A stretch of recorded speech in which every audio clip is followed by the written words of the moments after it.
Donc dans Photoshop, au niveau de l'interface, c'est à peu près pareil au niveau de la disposition et des principes que sur les autres logiciels de la suite Adobe et principalement InDesign et Illustrator. Si vous ne les connaissez pas, ce n'est pas un souci.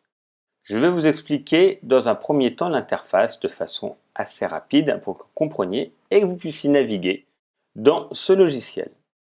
Donc on retrouve en haut à gauche le nom du logiciel. Attention, ça paraît bête comme comme descriptif, mais parfois vous pensez être dans un logiciel et vous êtes trompé et vous dites pourquoi ça ne marche pas? Parce que vous avez tout simplement pas ouvert le bon logiciel. Donc vérifiez bien que vous êtes sur le logiciel que vous souhaitez. Donc ici Photoshop. Vous allez retrouver ici des options qui correspondent à des fichiers, des options d'édition, d'image, de calque, de texte, etc. On va revenir au fur et à mesure dans ces onglets. On ne va pas tout voir tout de suite, mais on va retrouver, et pensez bien que vous allez chercher de temps en temps parmi ces onglets des fonctionnalités. Celle que vous allez chercher le plus souvent, c'est dans Fenêtres. Ici, ce sont des fenêtres flottantes qui vont s'ouvrir. Je vais cliquer sur une, comme ça vous allez voir par exemple Calque. Et là, j'ai une fenêtre flottante qui va s'ouvrir. Et à chaque fois, maintenant qu'il y a une fenêtre flottante qui est ouverte, j'ai un petit check là qui arrive pour dire que c'est une petite flèche là pour dire que c'est ouvert. Si je clique sur un autre, je vais avoir la palette qui va arriver. Et je vais retrouver ici le deuxième nuancier qui est coché. Et ainsi de suite. Réglage, et je vais retrouver réglage. Si je reclique dessus, ça va disparaître. Mais je peux fermer également la fenêtre en cliquant sur la petite croix en haut à gauche de cette fenêtre.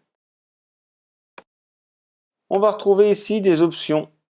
Les options de l'outil qui est sélectionné. Suivant l'outil qui est sélectionné, vous voyez, ça change. Il y a les paramètres qui sont différents suivant ces outils-là.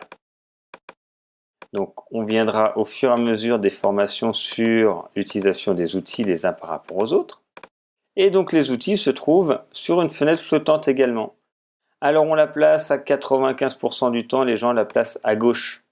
Okay. Vous pouvez la placer où vous voulez et comme vous voulez, mais principalement à gauche. Si vous cliquez ici, vous la fermez et vous pouvez la retrouver si ça vous arrive de la fermer de temps en temps. Retrouvez ici Outils. Options, c'est ce qui est en haut, vous voyez. Fenêtre, ici. Et le cadre de sélection, vous pouvez le cocher ou le décocher, la manière dont c'est fait juste ici. Et donc si vous, par mégarde, vous fermez la palette des outils, vous cliquez sur Fenêtre, Outils, parce que c'est une fenêtre. Et si vous voulez que ça soit sur une colonne au lieu de deux, vous cliquez ici. Vous pouvez avoir que ça soit plus fin. Ça, c'est un choix que vous allez faire. Et je reviendrai sur les outils au fur et à mesure, les uns par rapport aux autres, pour vous expliquer. Ici, on a les onglets qui vont s'ouvrir. Si on a plusieurs documents, ça va s'ouvrir comme pour un navigateur Explorer Internet. Vous allez avoir un deuxième onglet, troisième onglet, et ainsi de suite. Et donc les flèches flottantes que l'on va retrouver juste ici, qu'on place généralement à droite. Et vous vous rendrez compte que la palette des calques, vous la laissez tout le temps ouverte parce qu'on utilise tout le temps les calques. Je vous expliquerai tout ça. Et vous pourrez retrouver ici deux options.